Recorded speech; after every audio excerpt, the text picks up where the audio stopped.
but also around the arms and the waist. The spirals are symbols that protect the soul of our people, they say.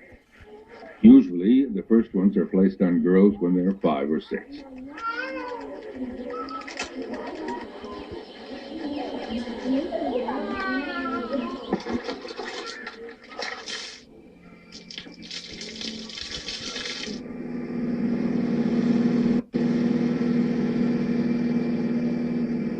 Now fighters are leaving for the front, and the waiting time for the families begins, counting the days in hopes of their returning. They set up makeshift camps in the jungle that serve as bases to defend their positions. These last years, Burmese troops have been launching ever bigger attacks. There were many losses, and even very young children have had to enroll in the ranks of the guerrillas.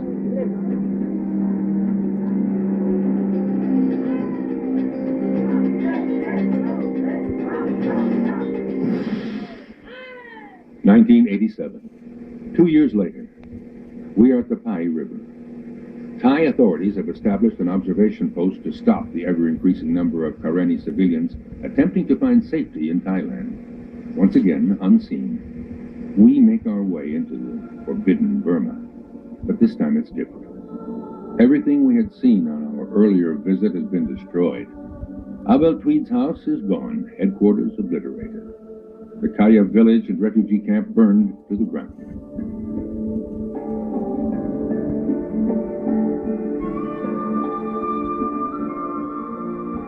Near the border, we discover Mutu and Muluma busy rebuilding a cabin as best they can.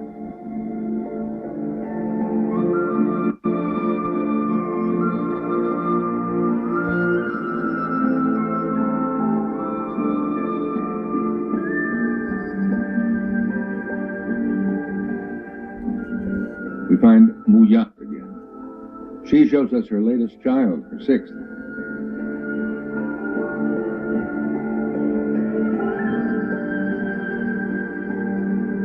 We also find Mullah, the man who had lost his leg to a landmine and who was in charge of protecting the Kayan refugees. Now he's married to Muluma, who was 8 months pregnant.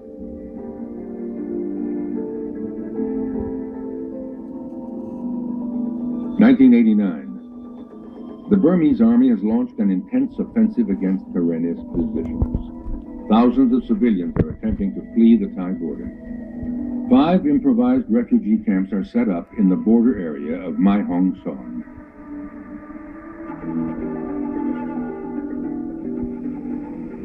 "17 newly arrived Kayan families join the other families here.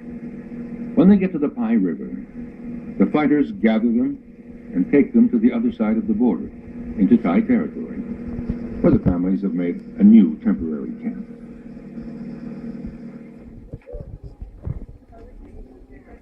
There we find Mullah again, Muluma's husband. He spares no expense to provide necessities for his little family. The child that Muluma was carrying on our last visit is now a boy of 2, called Kupu.